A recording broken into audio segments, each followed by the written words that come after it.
insight, and if there is time, devotees may ask questions. All right. So, dear devotees, please accept our humble obeisances. All glories to Jagat Guru Sri Prabhupada, all glories to Gurudev, and all glories to our revered speaker for today, His Grace DINA DAYAL PRABHU. Prabhu, we're very grateful to have you on Sangha, Hare Krishna, Africa, and you're very much welcome. This is your own home, so we are grateful to have your association again today. Without further ado, we may put the verse on the screen, and then you take it over from here. Hare Krishna.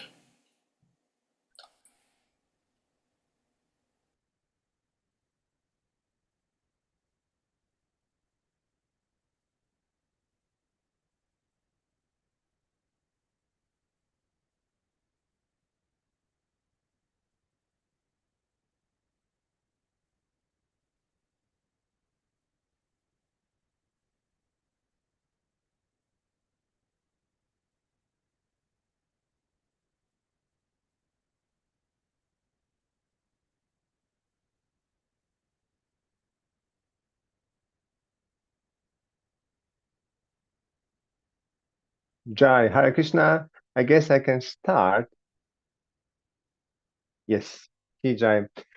Om Gyanatimirandasya Gyananjana Shalakaya Chakshurumritam Yena Tasmai Shri Gurave Namaha Namo Vishnu Padaya Krishna Prashtaya Bhutale Shrimate Bhaktivedanta Swaminiti Namine Namaste Saraswate Deve Gauravani Pracharine Nirvishesha Shunyavadi Paschatya Desha Tarini Jai Shri Krishna Chaitanya Prabhu Nityananda Shri Advaita Gadadhara Shivasari Gaura Bhaktavinda Hare Krishna, Krishna Krishna, Hare Hare, Hare Rama, Rama Rama, Hare Hare. Dear Vaishnavas, it's my great pleasure to be with you. Hare Krishna is from Africa, and in fact, I was lying. This is the second time I'm attending.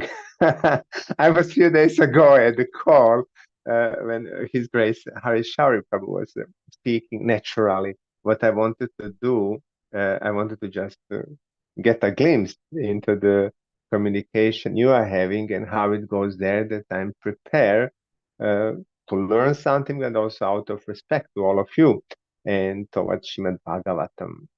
So yes, indeed, I was privileged to attend the session. Maybe it was Friday, and I have few insights.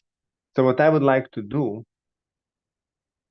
or to offer a service, I would like to a little bit reflect on that presentation by Hari Shauri Prabhu in general about present time and days when we have everything available through media of internet. And of course, then I would like to say a few words about the verse we are having in this third canto, first chapter of Srimad Bhagavatam, verse 41, which is quite amazing. In fact, everything in Bhagavatam is amazing. As more you studying, as more it becomes perplexing and overwhelming. And I think with these verses, which are dealing with Vidura, are very insightful and helpful to give us framework how the Vaishnava mindset is functioning. So we are in fact at least to say privileged to be able to get everything under our fingers, meaning few clicks on internet and we can attend all kind of presentations, we can hear so many podcasts, and we can kind of be in touch with the Guru Parampara by hearing. And yes, so I'm always grateful and amazed seeing that by the influence and impact of internet, we can degrade ourselves, but we can also uplift in so many ways. But one of them is definitely to hear from Vaishnavas and be in association of Vaishnavas and hear Krishna Katha. So that's amazing. That's the privilege we are having. So not speaking much further, I would just like to say that unfortunately, Myself, I've never been to holy continent of Africa.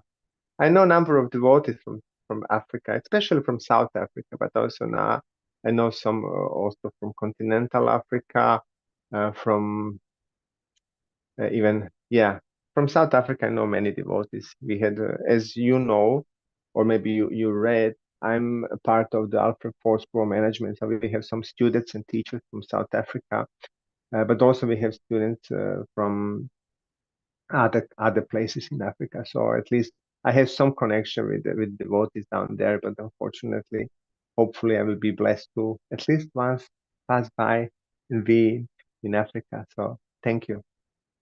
Today we are going to read a verse, and we are going to also read a comment of Srila Prabhupada on Canto 3, Status Quo, chapter number 1, verse 41. So, as Prabhuji was saying, we have a format as in a temple.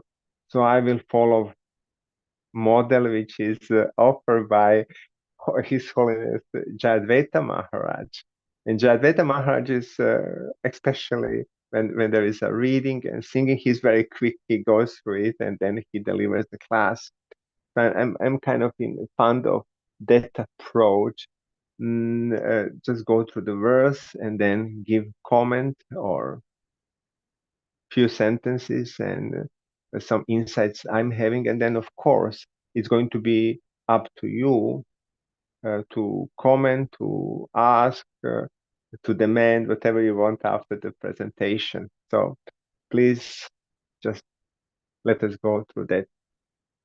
Samyavanoschatam aham patantam bharte parateya viduru heyam niryapito yena suhisa purya ahasa putra samanuvertentenam.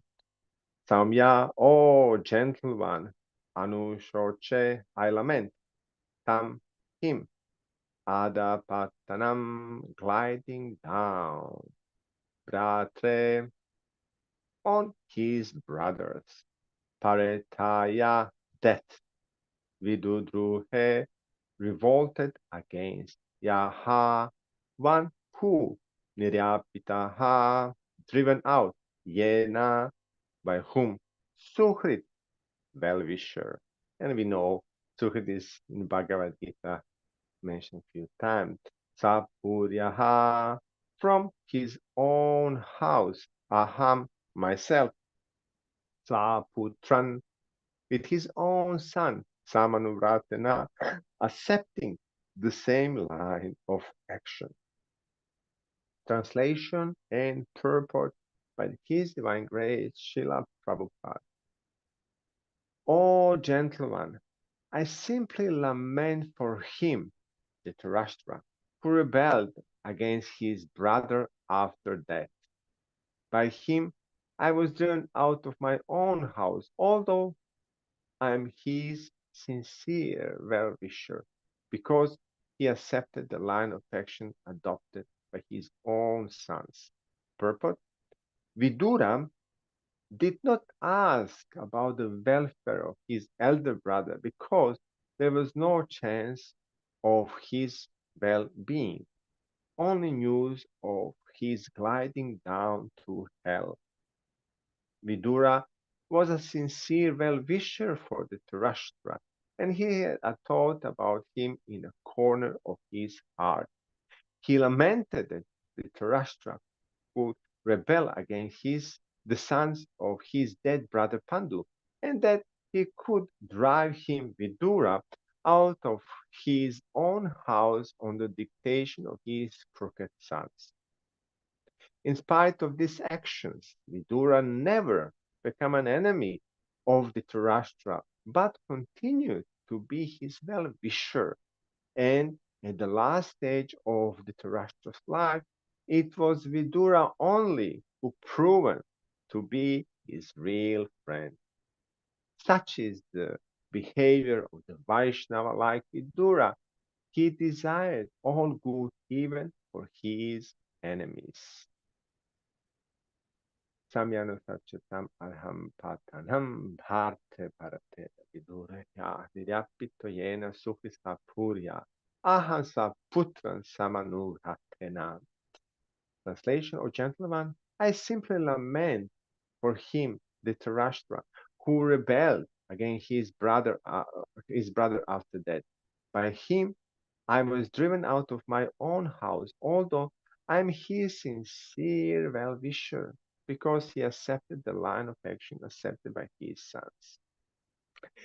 Okay, dear Vaishnav, so what's going on here where we are in Srimad Bhagavatam? First of all, how do we look at this set of verses and this part of Bhagavatam? If you don't mind, I will maybe ask some questions as we are going through this, and then you can also catch up and feel the mood of Srimad Bhagavatam. One of the questions is, when we study Bhagavatam, we can see Bhagavatam is full of stories. In the same time, we know that stories are for those who are less intelligent. Mahabharata is written for them. Vedas are not about the stories, a little bit. So question is how it came that now we have Amala Puranam, which is not different and accepted as Krishna in form of almost exclusive stories and interaction. And it's a spotless Purana. How it came that it's written in the form of the stories? Do we have any explanation on that? And why is it so? If it's just the nectar Krishna condensed, and as we heard in Bhagavatam itself, Bhagavatam appeared when Krishna disappeared. So how is it that it's only in stories, although we know that stories are just for the less intelligent? Any guess? It cannot be guessed. You will, I'm sure, hit the truth. What is it all behind? Be free to pick up communication and say a few words in the microphone. Well, Prabhuji, my thought is that the scriptures themselves say that everyone is born a Sudra in this Kali Yuga. So Vyasadeva felt the best way for the less intelligent to appreciate Krishna consciousness may be in the form of storytelling. And if I'm not mistaken, I heard Srila Prabhupada also lauding lots of praises on his devotees performing dramas. And Srila Prabhupada said these dramas are more impactful than just even reading the books. Hare Krishna. Yeah, you cannot miss in answering this one. Absolutely, that's true. Another reason why do we have stories? It's of course to bring us spiritual culture. This is not something which is called fairy tale or invented story. This is something which is depiction from real events. Krishna associates spiritual culture. And also we can see in those stories something which is giving us education. As you probably mentioned, we are living in an age of Kali. We also have particular difficult mindset which is combined with the false ego. We are easily offended. So you have something like in Bhagavatam which someone will tell you, or Bhagavatam is telling you, Krishna is telling you, look, there is a story about Vidura. There is a story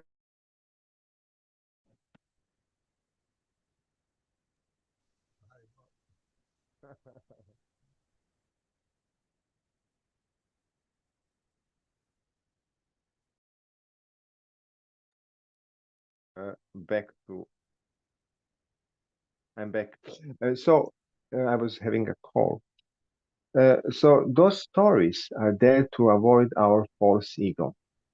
And by listening to stories, we become familiar with the characters. We also can have strong emotions. In the same time, we are not instructed directly. But we are instructed to the cases of others. there are a few ways how we can learn. One of them is that we are directly pointed, this is the way how you should go, or maybe even just shastrically, this is good, this is bad, it can be pure philosophy, but then also be on our own example, we can be instructed directly, but also we can be instructed through others. So Bhagavatam is having mostly that approach that we can listen about others, and that way we learn without being offended. And when we hear about Duryodhana, we can see and we can think, oh, that's some character there. It's so far away from me. But in the same time, sometimes we can also recognize, if we meditate and reflect deeply enough, oh, maybe there is some tinge of Duryodhana in my own heart. So that way we can also look for the way to rectify and correct ourselves without being on a spot directly. So that's one of the things which Bhagavatam brings, and in addition to everything, as I said, also brings the spiritual culture, brings the essence, brings the communication about the Krishna, and we also learn to the characters in Srimad Bhagavatam, and of course, today we are hearing about the spotless character of Vidura. And by hearing about of them, we have appreciation, we take shelter of them, and then we can also see and we can learn and we can imbibe mood they have. And that way we can learn. And ultimately, that's another point which can bring us in a present moment in time. We can learn from everyone, but especially we can learn from Mahajanas, and Vidura is one of them. So today's verse is speaking and spoken by Vidura, where he is reflecting his own character. He is not offended, as as you know, from Mahabharata and also from Srimad Bhagavatam. Vidura is born in a family of as a third brother of Pandu uh, uh, and Pandu and Dhritarashtra. Dhritarashtra. I'm having Duryodhana and Dhristadyumna on my mind. Dhritarashtra, stolen land. That's one of the meaning of Dhritarashtra's name. As a third brother, and he's born, or as his Putradasi, he's born as a offspring of the maid servant. So he was not having the same privilege and position on court, although he was very respected. And what happened is ultimately that he, and to understand the Tarashtra's position, we have to also kind of dig into the background of their relationship, who they are as a characters appearing in Srimad Bhagavatam. And as you know, Vidura is having a previous life, and it's depicted a little bit in Bhagavatam, but also in Mahabharata. As we know, I think also Kavi Karnapur is also bringing that in his writing. He was Yamaraj, his incarnation of Yamaraj. And as we are hearing about Vidura, we can also think about Yamaraj, because numerous of qualities Yamaraj is having are into the personality of Vidura. And that means he's righteous, he has to be. He's non-political, he's renounced, and he's having spiritual goal in mind. So that's pretty much what, yeah, he's impartial also. And we can see in all interactions Vidura is having at the court with Pandavas and with the Kauravas, with Duryodhana, with Yudhishthir, and others. He's always impartial, but he's honest and he's truthful. So he cannot be political, and that's Vidura's position. He's not like that. He's in the same time humble and honest. So what brought him to the point that he's now in this position in Srimad Bhagavatam, he's reflecting and he's honestly speaking about his own mind. And he said, I was giving them advice, and the result of that advice is that Duryodhana chased me away. So that's pretty much his position. And but I wanted to say a few more words how brought Vidura to the position of Vidura and how he took a birth as Vidura. As we know, he was Yamaraj, but in a previous life, he was having interaction with one saint, Mandavya, and that's an interesting story you can find in Mahabharata. Mandavya, he was a saint meditating, and it happened that the robbers took some treasure and placed behind him while he was meditating.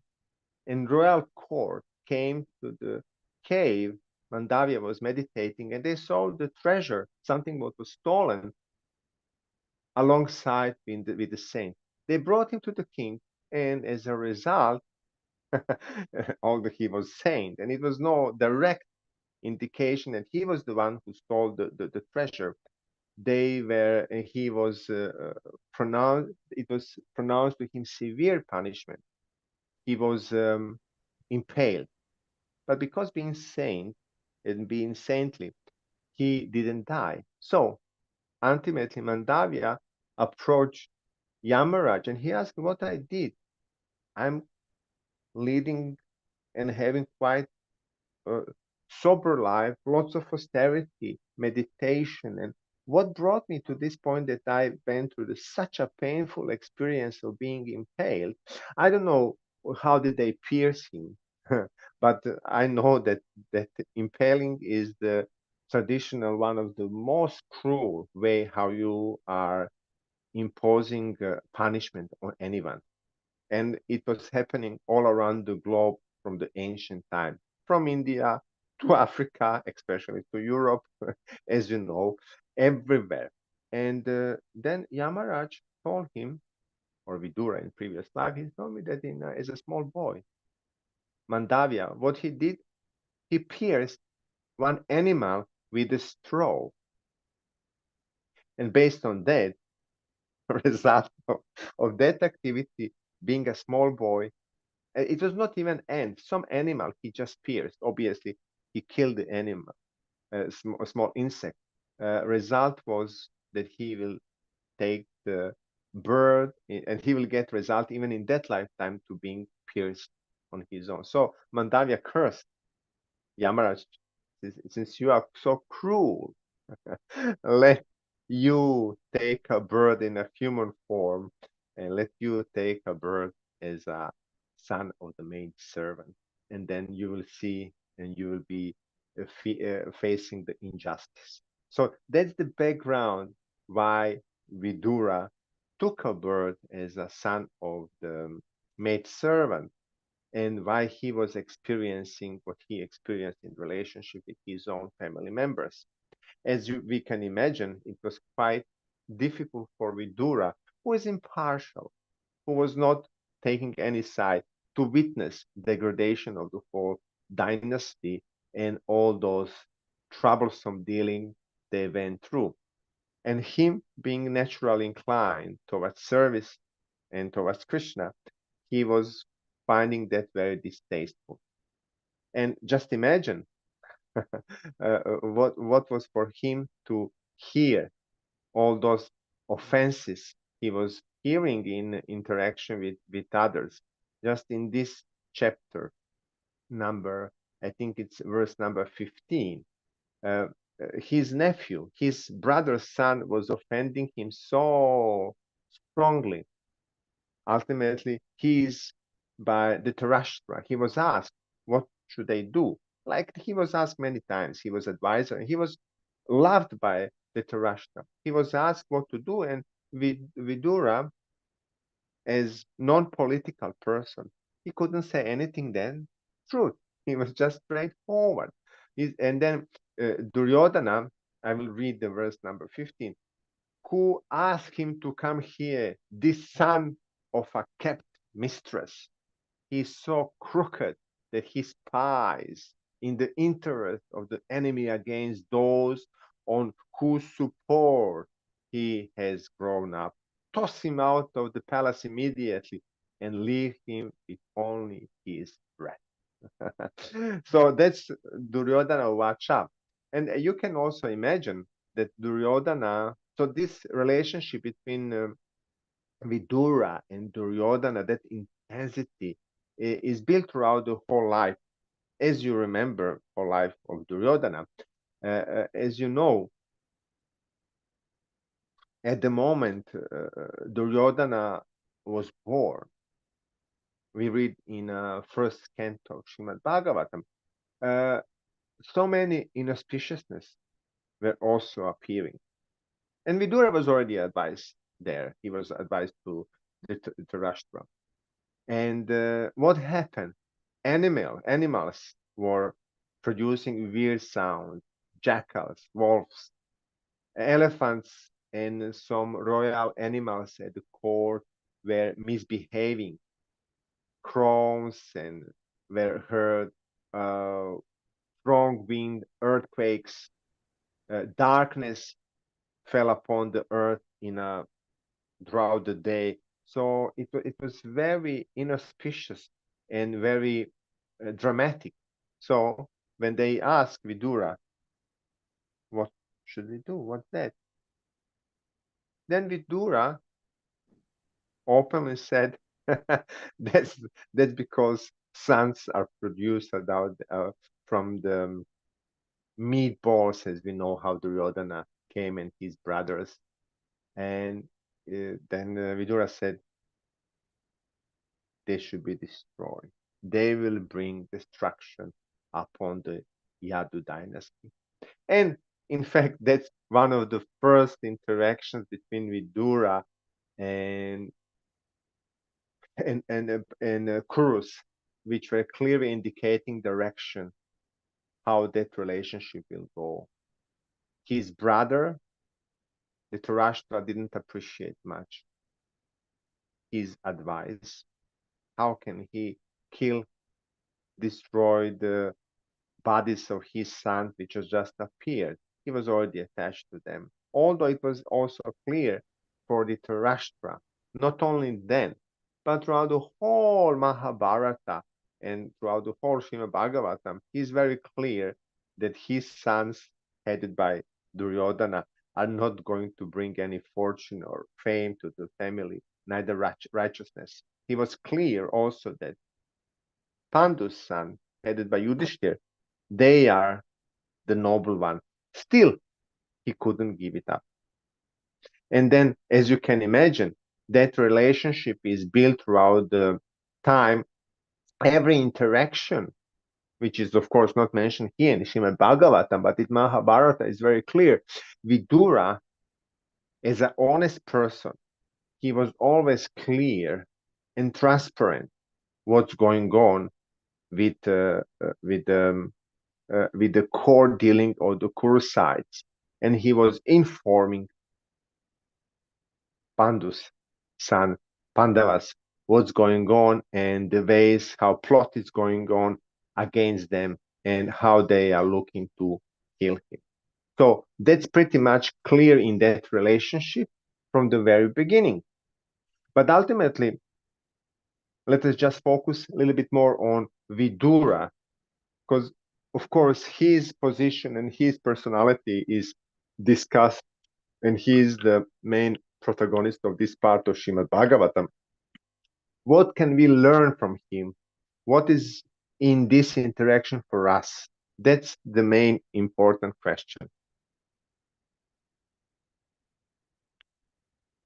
What do we learn from that personality? What kind of gifts he's giving to us? Ultimately, for us as an observer. So we are having neutral role. We are seeing and witnessing that interaction. So what do we learn from Vidura? Any guess, Prabhus, from your side? Any one of you, be free to raise your hand or pick up the microphone. What do you think? What is it what Vidura Yamaraj in previous life. What is he delivering to us, and what kind of, even better, what we can take from his interaction with Duryodhana and others, what we can take even for this from this section of Bhagavatam, which is very instructful and uplifting for us, and then we can apply. It's very practical. We can apply in our own life, and then we can see, as you can see also in Srimad Bhagavatam, what happened with Vidura after he abandoned the whole idea of fighting for his own position and his own truthfulness. He said, okay, whatever you do, he's taking up the pilgrimage. So, any guess, Prabhus? What do you think? What Vidura is offering to us? What precious instruction? No wrong no wrong answer. Don't worry. Non-violence. Okay. Non-violence as something, it's fine. There is something more behind it. Why Forgiveness not and tolerance. forgiveness and tolerance? Not bad, not bad. Further, anyone else? Ever well wisher, even to the enemy. Okay, great. He also asked about the spiritual life of Dhritarashtra instead of material activity, instead of his material Yeah. well-being. He's pointing out he's not interested in material dealings and positions and prestige, name, fame, glory, puja, pratishtha. He's not into that. He's having favor of Krishna. We can see also, and it's written in Bhagavatam. And then he left. But ultimately, what we can see uh, uh, from him. Thank you very much, Prabhu, for your input. We can see something very interesting, which is very applicable to every situation we are encountering in the world. And we can see global scene of the world. And if we will have understanding and insight how Vidura was dealing, there will be much much lighter dealing in the world. So what Vidura did, he did not pick up on offense. He was hurt, but what he said, no, he didn't embrace the resentful mood. Now I'm going to keep it up and find a way how to punish Duryodhana and my brother for this grave offense chasing me away. He didn't have, but he had a freedom. He was having very forgiving nature. Why? Because his heart and his mind was somewhere else. It was with Krishna. So ultimately we can see not only, now we can also expand that idea, not only in the case of Vidura, but Vidura is embodying that, and he didn't have enemy, he's Mahajan. We can see also throughout the whole Bhagavatam, the same idea.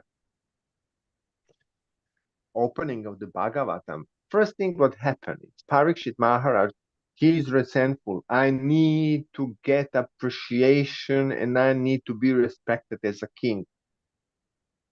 And he is in that mood. Of course, not for long, but he was kind of covered and kind of was very much upset. But we can see with Vidura, he didn't look for anything for him. He's by default humble because he has Krishna and he's focused on Krishna. Any other place in Bhagavatam, if there is some issue, the characters are very resentful. They are very disturbed and demanding, and they keep some grudges against others, and they cannot let it go. But we can see with Vidura, he's free. He doesn't have enemy. He didn't choose to have his nephew, Duryodhana, who really said something very inappropriate to his senior, to his anchor. He didn't take it on that way. He was upset in a sense that he was hurt with those words which were sharp. And then he said, I'm going to go for a pilgrimage. And it's quite a instructful position Vidura is offering us. in, as someone of you said, spiritual knowledge. So he is giving an indication how we should take the dealings in this world. While someone can fight for the position, for the respect, for the privileges or certain benefits, Vidura, contrary, he was just giving that all. He was advisor, he was honest, and if they don't want him, he just left. And of course, what happened? He was having amazing pilgrimage where he was visiting all the holy places. And at the end, he encountered Maitreya Muni. And then what? He was again revealing his mind. What's on Vidura's mind? Tell me about the dynasty. Tell me about this. Tell me about that. But tell me about the Krishna. And he just indicates this is the essence, this is where my mind is settled, and that's something which can give me peace. And because of Krishna and my understanding that Krishna Kata, my thoughts in Krishna's service, are the essence of my being, that's the most important. He didn't become victim of the trap where we are looking for the puja pratishta, and then we are having or creating or projecting enemies in this world. So that's great instruction and great insight Vidura is giving us to the extent, if you remember, I cannot now recall exactly which canto or chapter is that, when roles are reversed. Now we see Vidura left for the pilgrimage. He missed everything. All the other dynasty was ultimately destroyed, and he is going to be aware of it. But also at a certain point, he was instructing his brother, Dhritarashtra, about leaving the home as he was doing that. Just kind of give up. Don't be attached for the remnants of the food at the Yudhishthir's table, and that's the way he assists again his brother. So he was truly remarkable Vaishnava from the beginning, from the end. He was always thinking about the well-wishers of others, and he was particularly very connected with his brother Dhritarashtra, but also others, Duryodhana, and he was always looking to assist them without being political. So that's extraordinary what we can and we should learn from Vidura. Not take the dealings and interactions with others in this world in a dualistic mindset, but we can also always meditate upon Krishna and how everything is related with Krishna. And when we get Krishna in any constellation, any interaction in the world, so it's not so easy that we will be offended, but we can see broader eternal constellation and relationship, and then we will be able to let it go much easier. We are not going to be in that bitter mood looking for the particular prestigious position or reward for our activity. And that's going to give us freedom, but ultimately that's also going to give us Krishna. So I would say that's something which is pouring out from these verses and from this section of Srimad Bhagavata, which is very insightful and important that we keep in mind. Let us not be resentful. Let us not look always for the justice for us, which is ultimately never going to be fulfilled in this world. We will always be short for something, and we can always be bitter. So let us have the quality life. Let us see that Vidura's pilgrimage is also symbolic. Just let us always have that idea. Let us look for Krishna. Let us look for eternal values in life. Let us not be concerned about temporary gain or losses. And that way we will be able to have full and complete life. So those are the few words I'm having for today's session. I'm not personal. I'm never inclined to go for too long lectures. Usually lectures are the best if they're 25, 30, 35, 40 minutes, let us say, and then questions and answers. Why? Because then everyone can keep the focus. And also, let us say, traditionally, Srila Prabhupada very rarely gave 1 hour lecture. It was usually 30, 35 minutes average. So I'm always in favor of that one. Then speaker can say what he or she thinks is the essence of the verse, but also audience can keep the focus and they can also contribute towards the interaction. So with those few words, I'm going to stop here, and I'm super happy to hear from you, your comments, remarks, questions, criticism, whatever you have. Please go on. Thank you. Thank you for listening. Hare Krishna, thank you so much. It's great, DINA, DAYAL, Prabhu. Before we move any further, we just want to recognize the presence of His Grace, Shri Radhasvanachari. Hare Krishna, thank you, Prabhuji, for being here. Hare Krishna. So, dear devotees, if anyone may have comments, questions, realizations you may want to ask or share, please indicate by using the hand emoji, and you'll be asked to unmute to speak or to share your realizations, give your comments. If I can just say one more thing, Prabhu. Please, I see yes. there among the participants there is Srivas Prabhu. Srivas Prabhu, which at least him I know personally. So my obeisances, Srivas Prabhu. Good to have you on this forum. Hare Krishna. Thank you, Hare Krishna. Well, Prabhuji, just like you were asking, what do we learn from these pastimes of Vidura?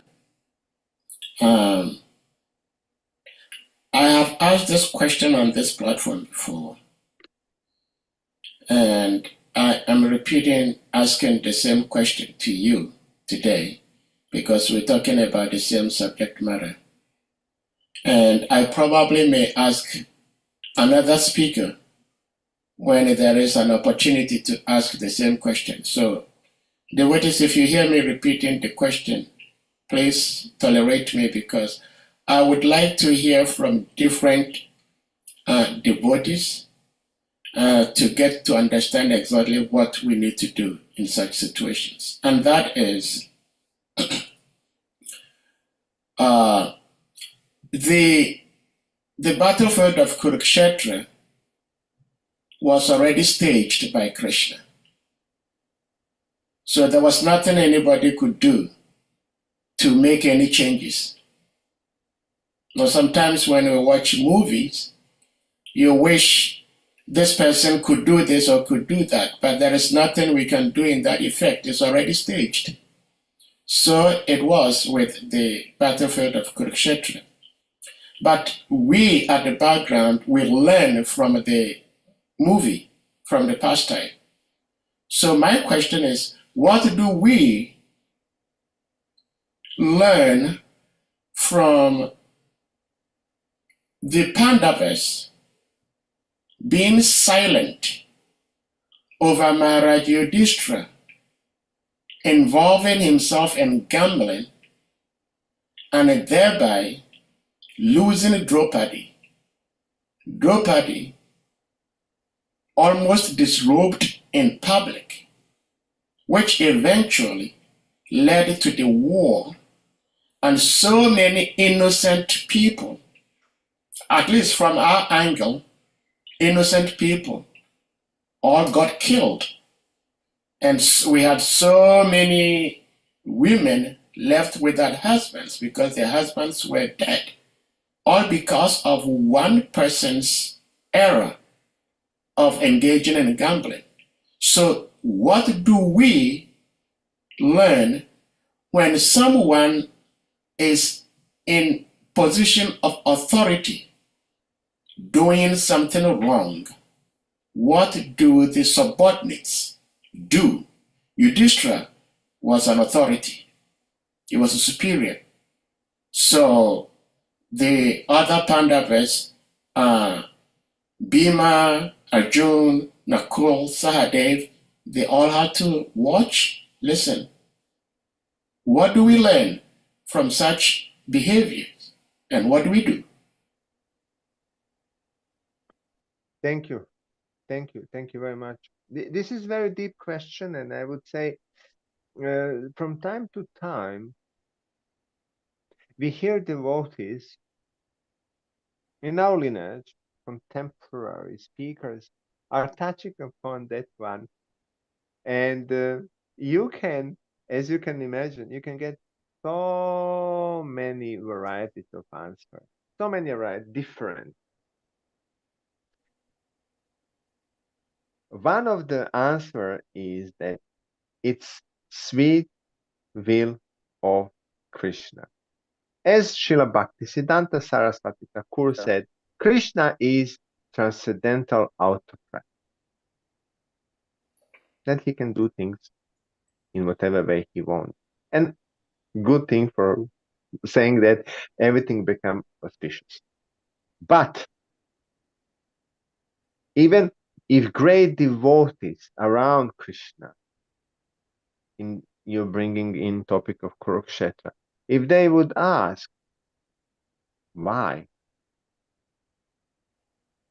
because they were bewildered, why things are happening in a way it happens, even if Krishna would give an answer, it would not be understandable for them.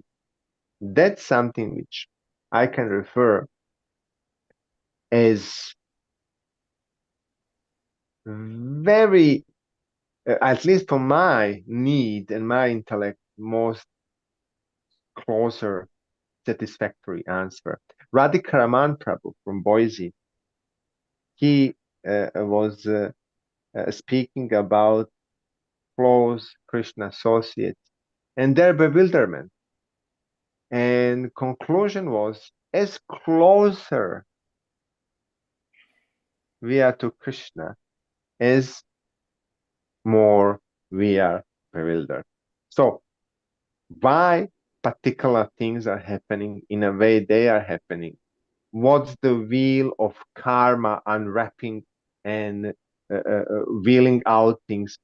It's impossible to understand. Even Krishna will say that in Bhagavad Gita. It's just kind of unconceivable in a sense. So that's the position I can speak about, and which I personally found it satisfactory. As more we are looking to find an answer why in particular way, we just always there is new layer of confusion and bewilderment, and as I said, for me, it's very appealing to understand that you will never know fully why things are happening in a way, in addition to saying it's just Krishna's will of the providence. Sometimes Vaishnavas are going to say it's time, which arranges everything. But too often it's very clear why things are happening in a particular way. There is no answer to that. It just happened because of him. Krishna did it in a way, and you're right. When Krishna is also revealing that in Bhagavad Gita, Krishna, I already did it. you take up the credit and be part of the deal, meaning you be victorious, or even if you are not going to do that, look, I already killed them all. It's already done. So take the credit on your side, be part of it, the Mitram, Matram, Savya, Sachim, or just move. And that's the mystery. I would say, and I think from my point of view, I always appreciate when devotees are, especially Radhikaraman Prabhu. I know a number of you must know that Vaishnava is illustrious Vaishnava, extraordinary character, extraordinary knowledge and depthness of Krishna theology and bhakti tradition. And I really appreciate that answer. Why? Whoever is, and even if the Bhishma's that bad, they ask Krishna, why those turbulences, why the Pandavas went through, there was no answer.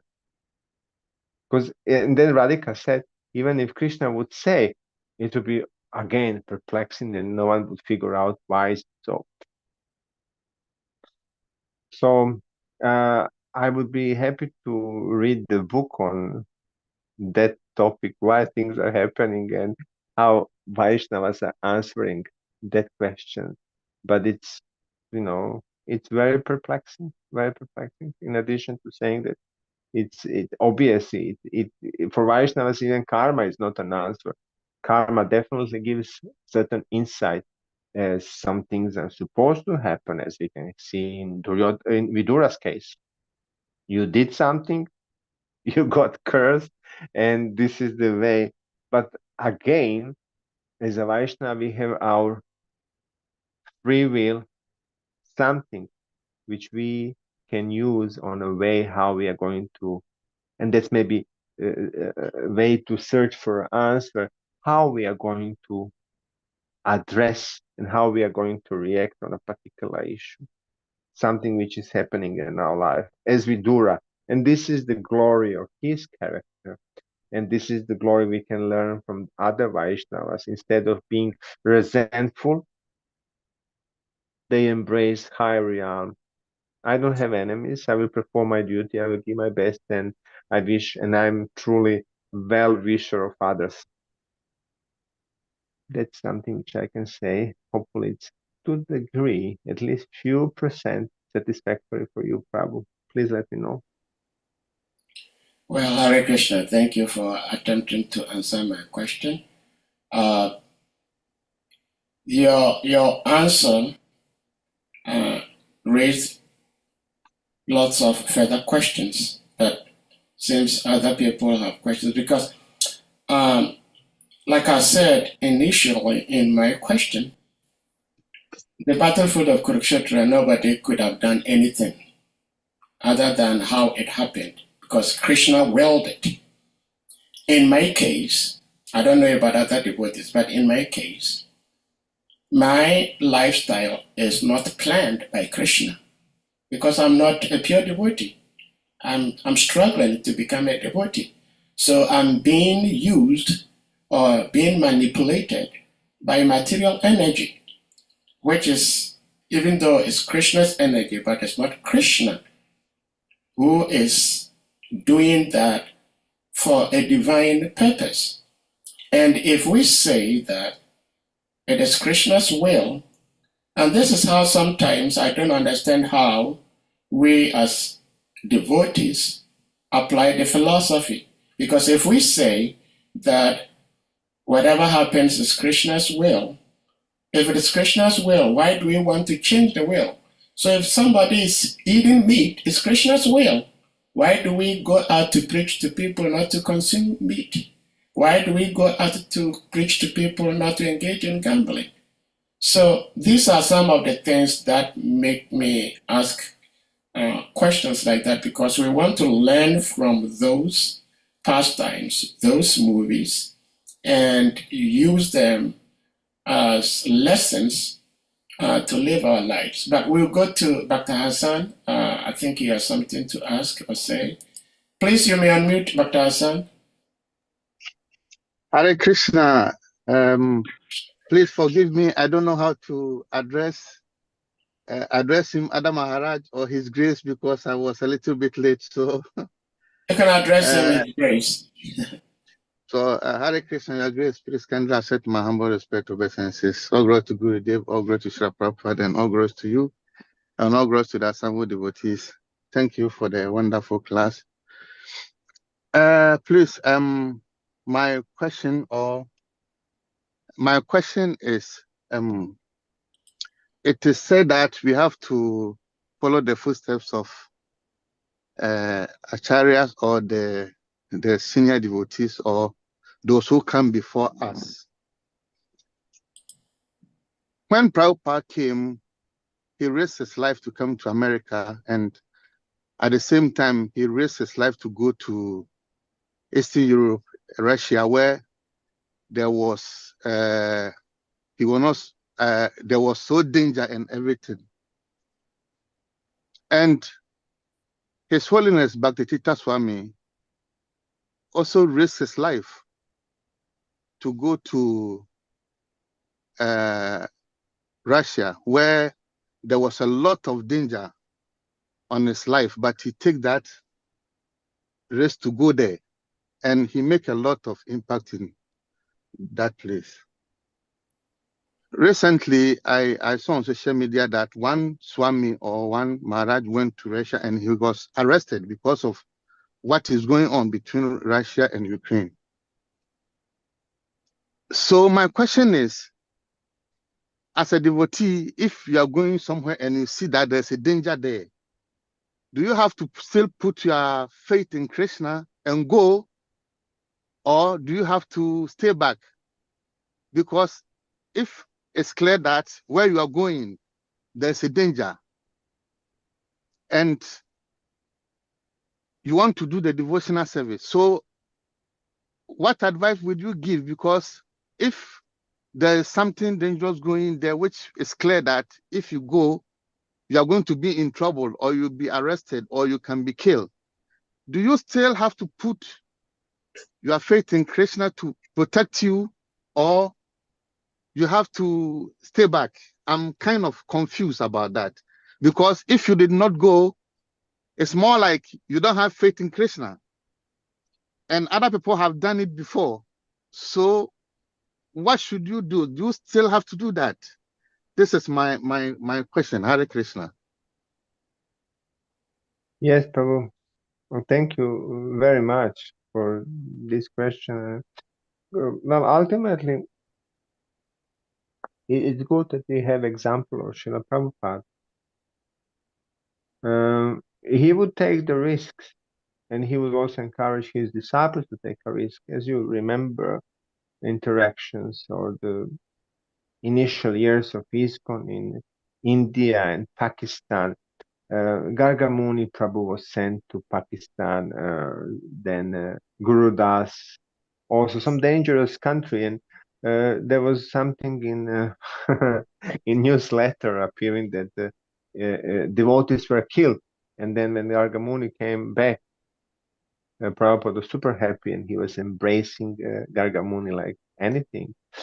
Those were situations where devotees didn't even know to which extent civil war was raging in a particular countries, because devotees didn't read the newsletter, there was no internet, they didn't know, and maybe they wouldn't know that there is a war in Ukraine now, because we were just cut off from the world. So going in those places is definitely not the ideal scenario, because you're right, it's risky, you can be killed. In the same time, you can lose life, or you can lose your body any other place, being protected or not protected. So if that's some kind of scenario when you are going to the preaching activity, as now Bhakti Vikash Maharaj in Russia, it's kind of not, it's controlled risk. But if there is somewhere war zone and you're going directly to the front line, it's much bigger risk to take. So it should be done really in accordance to your faith and your noble goals you are having. As you know, there are some devotees who were killed in Africa. Srila Prabhupada's Khadini Mataji, Khadini Devi Dasi, she was killed, and few other devotees, they were shot.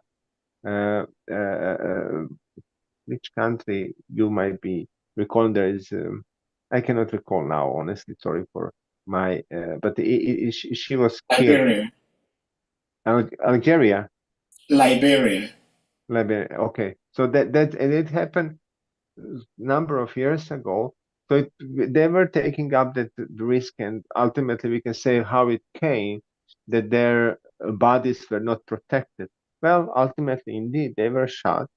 They lost the material body, but on one level, spiritually, they didn't provoke the death and going in front of some kind of gambling match just to survive or not. They were having a mission. So on that higher platform, the way how they perform is noble, and they lost their life for the highest goal. It's kind of super win. Should we be encouraging that? No, it's very individual, and you do your service according to your level of faith, your capability, your determination, your settlement in the devotional service, and you act from there.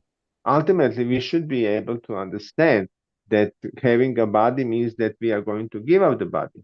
So, in one sense, maybe someone like Steve Jobs was right.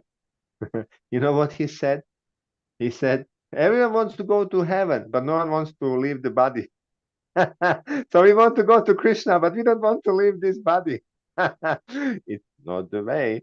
So ultimately for us, and that's very philosophical, I'm not realizing that living or dying in this body doesn't matter if we are properly settled and determined in our dedication, in our service. We have the body, we use it in Krishna service, we use it in a mission of Guru Parampara, and as candle needs to burn, so our body needs to needs to be given up. So why not put it in a proper way, in a proper order, and not over? It would be also insane to kind of do everything for protection of the body when body needs to be utilized in Krishna's service. My goal is not to live 100,000 years. I want to live some years and offer that to Krishna. So that counts. And of course, we don't want to go and jump in a fire for Krishna. Not maybe much use of that. We want to use that in a way that we will be able to be instrument in a higher good, touching lives of others, inspiring them, giving them Krishna, and reawakening their consciousness. And also doing that, we definitely are going to reawaken our own consciousness. So with intelligence, we have to do whatever we are doing. We are not all the same. We are not all on the same platform. Neither we have same aspiration in terms of leading the adventurous life. But life is unpredictable, and we have to know whoever has a body is going to give up. So don't let us not be too attached for it. But while we are having the bodies, as all the people on this call are having, let us use it for Krishna service and not to be overly concerned about the body, because whoever has body is going to give it up. But there's a lot. Not let us also not be foolish. Let us not play on the edge of the on the tallest building and kind of asking Krishna, Krishna, protect me. Well, ultimately, it's not the way how it goes. Let us be intelligent and do it. We can see in the life of Srila Prabhupada very properly. He was taking care of the body, not because he wanted to live endlessly. No, in that body, he wanted to stay to be able to serve and accomplish particular mission. So that's the mood. We give our best. You don't neglect body.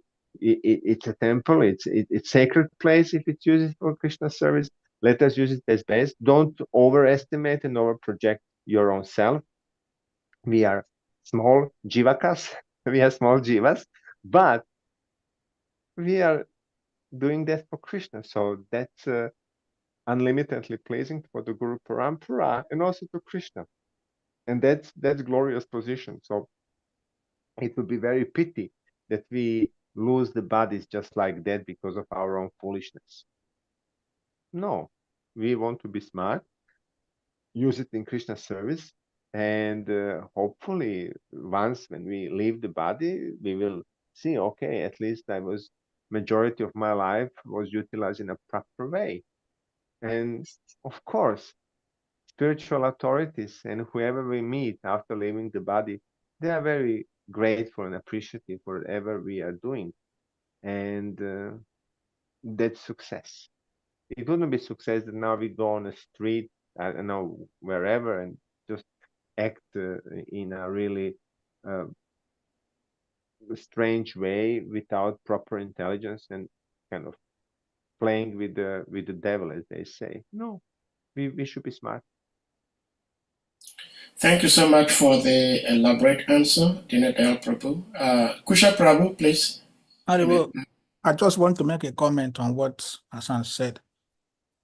When Kana and Arjuna were fighting, Krishna became the intelligence of Arjuna, gave him intelligence how to kill Kana.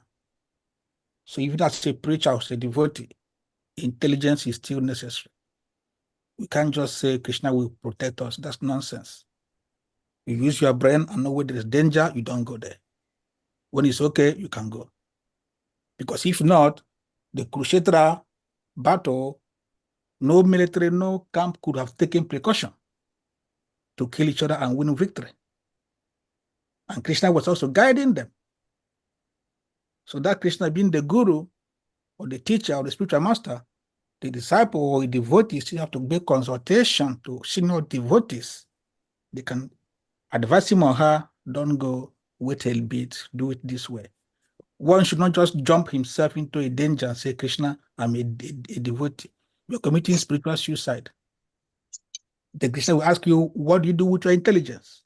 And Prabhupada say he doesn't want, oh yes, he doesn't want what? He say he wants people to think. He doesn't just want people who believe everything and do anything without asking questions. You ask questions where you are going as a devotee. Sometimes we tend to forget about material precautions because we are devotees. And when things get out of hand, we complain. Where is Krishna? That's all I want to say. Hare Krishna. Hare Krishna. Thank you, Kusha Prabhu. His Grace Srivastava, please you may unmute. Hare Krishna, DINA DAYAL Prabhu. My obeisances. Haribol. Yeah. Good to see you, Hare Krishna. Hare Krishna. When My pleasure. was mentioning my name, my internet went down, so I could not be part of that situation, and I've just come back. So thank you very much for your wonderful class. Thank you for participating in the Africa, Hare Krishna Africa platform. Thank you for everything. We're happy that you came. Hare Krishna. Thank you. Well, as we are speaking about intelligence and doing whatever needs to be done. So Yes. Srivas Prabhu, just let me know I'm jumping in the fire under your instruction. Hare Krishna. Hare Krishna. Good to see you. Hare Hare. Good to see you too. Hare Krishna. Hare Krishna. Thank you. Prabhuji, I find especially the stories in the Mahabharata, in the Srimad Bhagavatam, even what took place in the Bhagavad Gita, and not so much from the Chaitanya Charitamrita, but Mahabharata, Bhagavad Gita, Srimad Bhagavatam are experiences that we all come across at some point in our lives. Like just what we're reading, it's very common that, especially, I don't know much about the West and the US, but in Africa, it so happens that somebody dies, a brother dies, and the little or senior brother taking care of the kids, they abuse the children. And when there is another brother who is telling the other brother who is the next to kin, hey, brother, you don't have to do this, you don't have to do that, you become an enemy. Just like in the case of Vidura, Dhritarashtra, and the Pandu. Vidura is trying to say, to remind Dhritarashtra, these are your nephews. Your brother is gone. It's your responsibility to take very good care of them. You are not doing that. And Vidura became an enemy. And it's so common, like I'm saying, in Africa. But we are learning that Vidura did not take enmity against Dhritarashtra. Now, Vidura was able to do that because he's Vidura. Because he's a Mahajan. Most of us are not Mahajans. So we may not be able to do that. But what advice do you give us, even though we may not be Vidura, but we can try to emulate him? So how do we try to emulate Vidura when things are not going in our favor, not going the way we want or expect them to go? We try to address and do not create enmity trying to address the situation. Thank you. Thank you. Construction and not destruction. Many people historically faced with the same question: how not to be pulled into the devil's blame game, warfare, and taking up and accepting the role of enemy and having that resentful mentality. I would say, even if historically, just last century, man's search for meaning. Viktor Frankl, he was in 40s. He ended up in a concentration camp, and he said, later whole philosophy came out of it. We have to have long-term vision and a mission in life. We have to be in understanding and into particular mindset, and we are seeing longer vision. We shouldn't be swollen by the particular snap of the time and particular injustice which are imposed at the present moment, and we can be overwhelmed with that and pull out. No. If we want to be healthy, if we want to be strong, and if we want to have long-term positive impact, we have to have meaning.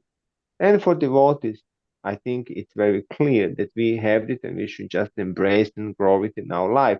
Having that, even some injustices which are appearing in our life and life of others, even worse, could be taken and look from the broader point of view. And that way, we can, in a healthy way, grow through it, and then things can be rectified. I'm bringing in this topic and this understanding which Viktor Frankl was speaking about, and he has all philosophy. Those who are having that,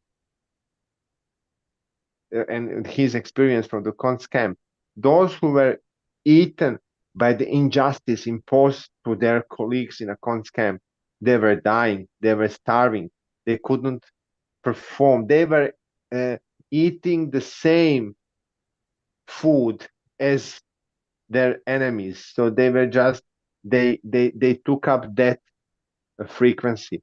Those who were able to embrace and love and offer certain forgiveness on the spot for the activities imposed on them, imposed on others, they were able to go through it, and they were able to make some long-term and purposeful meaning of everything happened to them. It's super difficult, and this is what I'm saying to you. It's a theory, but that's the way. We have to have that mental hygiene, where we are not going to be and having, as Vidura didn't have, same variables and same formulas and equation in the head. He was having different vision. And if you want, how his and how our eyes are tinged and filtered, it's up to us and our consciousness. With very own, very individual responsibility, how we are going to equip ourselves, how we are going to perform, and what we are going to do, not to be pulled in that awful, difficult blame game when we are always seeing injustice. No, we should have higher goal. We should have, not that we are going to be blind, not at all, but we shouldn't feed that dogs of injustice and hatred in our heart. We should feed something else, which is going to then change us our vision, and which is also going to then empower us to do something with it, and which is ultimately going to change our consciousness. So it's a big topic. It's very difficult and challenging, but for sure, many tried before. I brought in Viktor Frankl, but all Gaudias, Acharyas, all devotees are seeing very different. Why? They are not into, they don't see enemies. Neither Vidura see enemies, neither Srila Prabhupada. And they see very different. And that's the way, that's not Kanishta level, that's Madhyama level, where we are able to see things properly. We can have particular vision, which is higher than just me and you, this particular interaction. There is much more to everything. So without speaking about the karma, there is a lot injustice in this world, but that's not all in all. There is certain meaning behind. Things are not happening just chaotically without cause. Ultimate cause is Krishna. He is approving everything, and we are taking particular roles in those relationships according to our consciousness. So it's very individual, and we are responsible how we are individually, meaning you, meaning myself, how we are going to paint our world and what we are going to do with it. Enemies are going to see only enemies. People who are having short sight or very furious, they will see only people who are like that. And devotee is going to see everywhere. Vrindavan, Yamuna, Chaitanya Mahaprabhu, they will see spiritual dimension. So that's something what we should be aspiring for, but not to be blind. We should keep our intelligence and act accordingly. Otherwise, we'll be insane. For God's sake, then we can go outside and protest about this government and that government. Endless. There's no, but we are not looking to bring order to this world in that way. It's impossible. Hare Krishna, thank you. Kusha Prabhu? Yes, Prabhu. Hare Krishna, I have a question now, please. Just one short question. I want to know, why is it that children born out of wedlock, most of them always successful than those born inside wedlock? Somebody like Vidura, somebody like people in the modern world now who are tech billionaires around the world, most of them are born out of wedlock. Why is it so? It's a good one. Thank you. Well, ultimately, that's a new perspective you brought in. Well, they are humble from the beginning. Imagine, it's also freedom. You are not inheriting anything glorious, no great birth. You just kind of, you're immediately from the very beginning having pretty much real life surrounding, and no one is going to pet you. So ultimately, it's just kind of a very sobering way to go through this world. And based on that, it's just much easier to embrace the reality and be without false ego. It's kind of, this is what we are, this is where I am from, and this is what I am bringing to this world, and let me do the best. So there is no kind of false expectation or upadis and projections, I am this, I am that. No. And that's a freedom, because you don't have, you are acting really very close to the soul's domain and reality. So that's liberating, I would say. Make sense? Because the Pandavas' history, why wasn't somebody else have the same intelligence like Vidura? Why was he only him?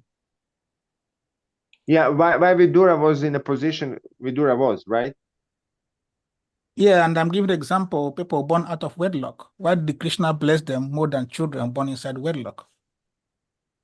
Because even now in the material world, in the kami world, it's still happening when you read history of great men and women. So it seems that Krishna favors people born out of wedlock.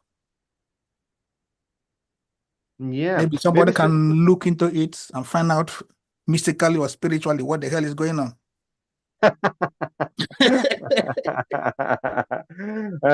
Anyway, someone else would like to comment? Maybe. Well, I can say something. Yes, probably. Everything is based on karma. So for children that are born out of wedlock, some karma is also there. And when we talk about karma, there are the good side of karma and the bad side of karma. So one is born out of wedlock because of some bad karma, but alongside with that, some good karma also comes along. So in the first place, he goes through the bad karma, taking birth in out of wedlock, and as Prabhu said, it humbles him or her, and then that unlocks the good karma, and then so many wonderful things happen in their life. So first, humility, due to the circumstances of his birth, humility due to the wedlock situation, and then later on, his good karma comes in the form of wealth, fame, and whatsoever. So good karma is there, bad karma is there. And each and every one of us, we have that. So I will say it's due to karma that they experience this taking birth out of wedlock, and also due to their good karma they have accumulated in a previous life, then they also experience the opulence and fame. Thank you, Prabhu. That's my contribution. Thank you, indeed.